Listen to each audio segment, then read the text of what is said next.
Hi, welcome to this video day, which is all about trading big support and resistance levels, keying off them and getting really good risk to reward entries. Now, in relation to this strategy, very simple. We'll go to the charts in a moment. Now, in terms of the charts we're going to look at today, they are going to be CAD CHF, CAD JPY, and USD CAD. And I did a video on them last week, so I'm just going to update my view in this video. Now, in terms of if you're trading big support and resistance levels, if you can get an idea of how smart money views the level, you can get an edge in terms of which way prices might break, and then the entry techniques to use are very simple. So we're going to go and discuss all this in more detail when we look at the trade setup, so we'll go to them now. But please do keep in mind, it is my view as of right now. It can change in line with the market conditions. If you want all our trading techniques and our daily technical sentiment analysis of 14 Forex pairs, you can click on the link beneath this video, get live access to our member center. Now, the setup I want to look at first is CAD CHF. Right, on the CAD CHF daily, I'm just going to draw some levels in a moment. The reason I'm doing this chart first is this pair is the one that has really come to fruition since we did our last video with a nice fall down. We're looking for the CAD to decline. CAD JPY, USD CAD look like they're just about to come to fruition. They both look great trade setups to us. We'll go to them in a moment, but we'll just do this one first. And in terms of when we're looking at big support or resistance levels, we normally see them as round numbers, okay? Really interesting in the CAD when it got above the 76 level here and retreated. I'll come back to how we use round numbers in a moment, but in terms of using round numbers, they're always important to us, and we always want to know what big money is doing around round numbers to give us a bias in terms of the direction we could go. And we use our favorite tool in Forex trading for this in terms of sentiment, COT Net Traders Positions. Now, if you're unfamiliar with this tool, I just loaded up a video today called Simple Trading Method, which goes into the positions in a little bit more detail. But just in brief, what we like to do, you've got two groups, speculators, they're called non-commercials on the report. They're one group, and then you've got the commercials, they're hedgers, they're the other group we look at. Commercials are the smart money. We like to see what the divergence between the two groups is into a big level. That will give us a bias of where we could go. And we can see here, speculators 4.5 to 1 in terms of longs over shorts.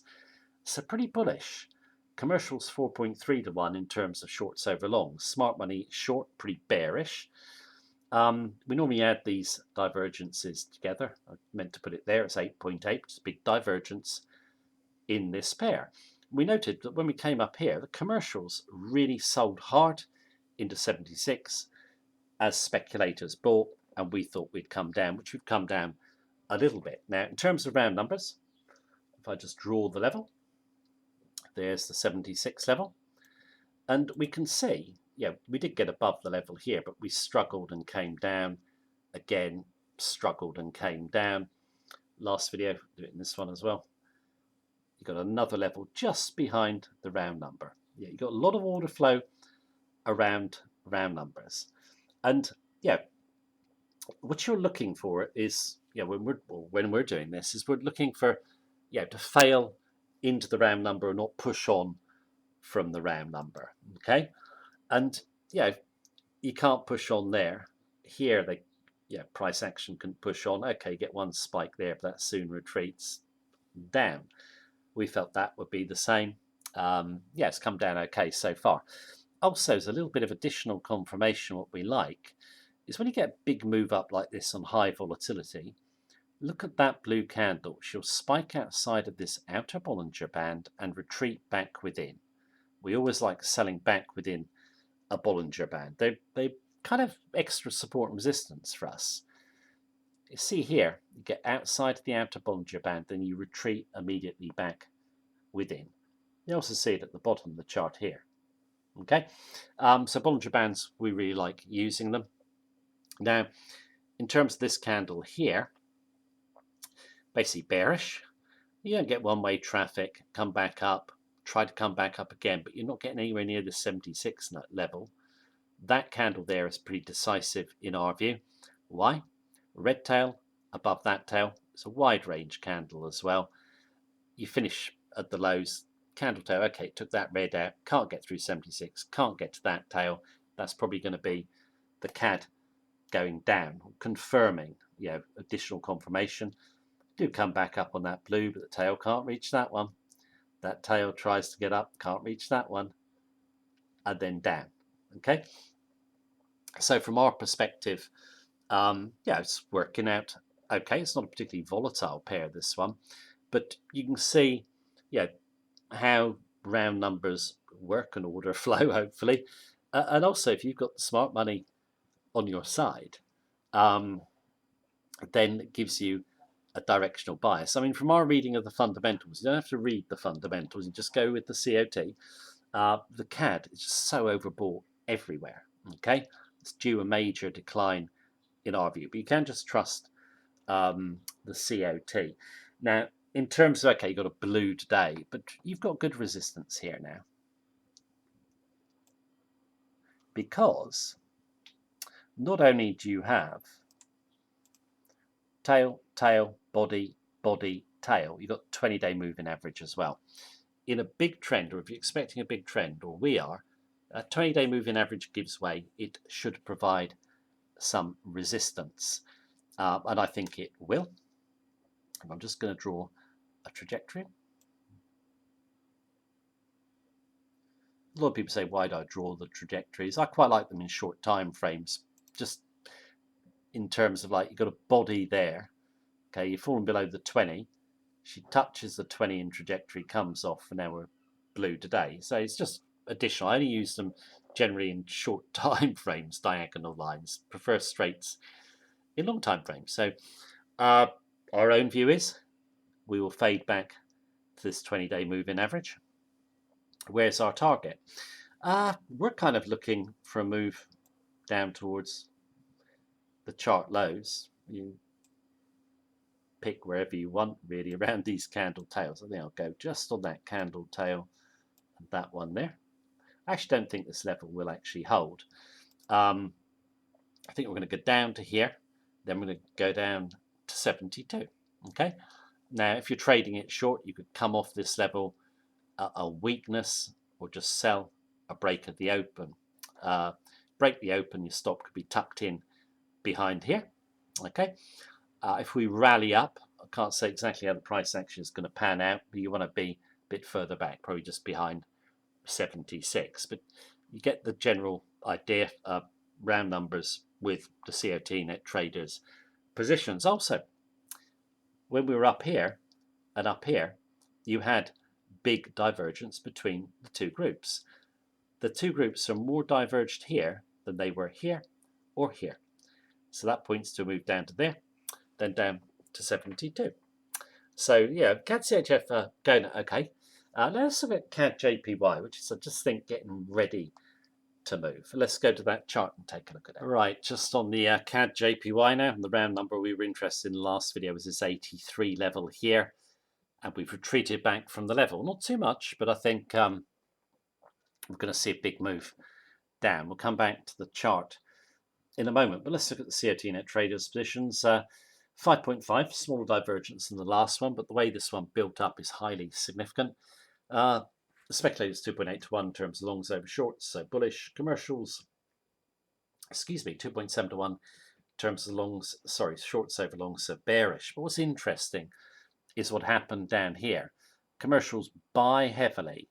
You get the dip, they continue to buy, and then when we come up towards the 83 level, they get rid of all of their longs and decide to go short. At the same time, speculators who are basically short decide to go long. So coming up to the 83 level, commercials giving us the bias, and you can see you get pokes through the level, but there's no conviction to go higher, and now we've drifted down. Now, in terms of if you're ever trading with round numbers, you never ever want to put a stop too close, okay? Or put your entry too close to a round number. If ever you want to see a beginner in Forex trading who's going to lose, it's the beginner who puts his stops or his entries on round numbers. It's just such a massive mistake because of the turbulence around them. Okay, so you always want your stop back from the round number. So our stop be back behind here. You also want to enter away from a round number. Okay, so you don't just come in off 83 or just presume it's going to hold. I normally say get 20 or 30 pips clear. So this one, 82.80 or 82.70. Let the order flow all collide and see who wins the battle. So far, the battle has been won by the bears. But not much of a move yet. But I'm pretty optimistic of this one. I think this could become a really big trend. Now I'm going to draw a trajectory there. Couple of bodies. Now, you've got two options if you are bearish of the CAD on the JPY. Of course, we could jump this level, yeah? If we moved above the level, there's 20-day moving average, which is given way, okay? And those two pokes couldn't get back above it. If we did get back above the 20-day, I had to sell back through the 20-day moving average, okay? So if she goes up, back through the 20, she runs on to 83, you can just take topping action off the level, and your stop should be back here, okay? Second level. Now, she might not break higher because you've got another round number there. So you've got 82. So what you could do is wait for the 82 level to give way, 81.80. If this level gives way, your stop doesn't need to be back here. I'd go that red body, that tail behind the 20, which will obviously creep down. So I'd go there. Getting quite a few lines on my chart, which is very unusual. I'm trying to do it both ways. But yeah, you'd have that as your risk. What's your reward? On weakness, that's your risk. Your reward is not here, 80 in my view. I mean, that's going to give you well over 2 to 1. But if this one breaks down, I reckon that the chart lows are going to get taken out, and longer term we're going to run down to 70. Just so bearish of this pair and bullish of the JPY. But you can play it either way. Obviously, well, not obviously, I'm covering this in the guest pairs section of the member center. So if you haven't looked at it in the last couple of days, this is one of the pairs in there now.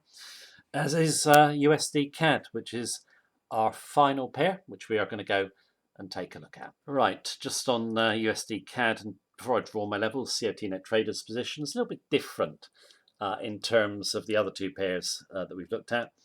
Minor divergence, rapid change. That kind of applies a little bit to CAD JPY, but I just love this cross here, which I'll come to in a moment. You can see minor divergence, speculators 1.5 to 1, shorts over longs, bearish of the USD, commercials 1.2 to 1, longs over shorts, so bullish of the USD, but not a big divergence, okay? But it's the way this divergence has come into play, and also the specs have gone net short a couple of weeks ago for the first time since March 2018. Now, if you look at the chart, if we up here at 135, commercials sold hard. They remained heavily short. They kept their big short position. And then, as we came below 131, they're going to get rid of all their shorts and go long. At the same time, the specs, they've been basically long the USD CAD since March 2018, have decided to go short. First time. Now, last time it happened, you had a move in favour of the commercials, and we're looking for that to happen again. Now, in terms of the chart itself, there is the support, okay, which we felt was relevant in our last video, and we want to come off that level of support, and you're probably going to say it's not a round number. No, it's not. The round number, though, we will treat as significant. I'm not doing monthly or weekly charts here, but if I did, it would be significant. The round number, when you're that close, is always significant, okay? So we just want to come off the support level. We're going to come in at 131.45 in this candle here, and up we come, and we slice out that 20-day moving average. Now, it's neither here nor there profit at the moment, just under 100 pips, but I'm looking for this one to gain some traction to the upside. Now, in terms of, there's a new support level now in my view. Let's draw a trajectory in. the new support level is there. So I personally feel that the 20-day moving average should provide support. The round numbers there as well. That is the support level, and I think if we dip back to that level, it should hold. Where would you put your stop? I'd put it back behind this big blue now. Okay, it doesn't. Our one before was at 129.60. I'm going to bring it up. Okay, behind the big blue. And where could we go? My own view is, yeah, if you wanted to get in on it, obviously you can buy a dip or just buy any more strength from here. Really, I'm just bullish. But where are we going to go? This is from our reading of the fundamentals. 134, then a move back up towards 135. Now, if you come in, yeah, basically around now with a stop behind this tail, you've got about 3 to 1, 4 to 1 to the top. That's right. I think it's roughly that anyway. So yeah, I mean, this is just another setup. We actually haven't used, come off the round number itself. We come off above the round number, but the round number is always important. I'm sure I said that before. But yeah, I'm liking the look of it. I'm just liking the look of the CAD short everywhere. These aren't the only 3 pairs that we're interested in. We like GBP CAD, most oversold major against the most overbought major, the CAD. I featured that in my GBP CAD video, which I did a couple of days ago, which you can check out as well. But there's plenty of other setups that involve the CAD probably going to get some really good downside traction. So, right, I think that's all we need to cover. Yeah, so anyway, that's the video for today. We shall see how these pairs pan out. Thanks for watching me as usual. Take care. Have a good day.